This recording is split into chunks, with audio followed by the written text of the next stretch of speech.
We'll talk about that first. Where defining your terms is really important, and it's not always that straightforward. So a well-designed question will have clearly defined, a well-designed question will have clearly defined variables or constructs. So a topic of interest may be learning communities and the success of first-generation college students attending PWIs. This is the kind of question that I might receive from the folks in ed leadership and policy a lot. So that's a topic, something we know that we're interested in studying, but it's not a systematic review question yet.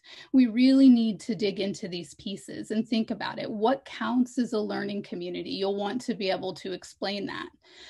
What does success mean? What are the measures of success, right? You don't have to explain those measures in your research question statement, but you need to, for yourself, before you move on to the next steps, very clearly know what you mean by success. And another question might be, how do we classify PWIs? Is that just when in the research it's very clearly stated that it's a PWI?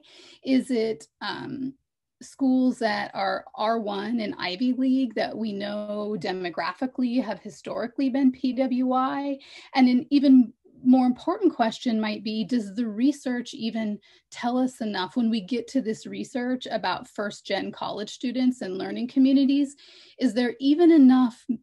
Are there even enough measures about the context for us to know when institutions are PWIs? It could be there aren't enough explanations of institutions to build this measure or definition into our question.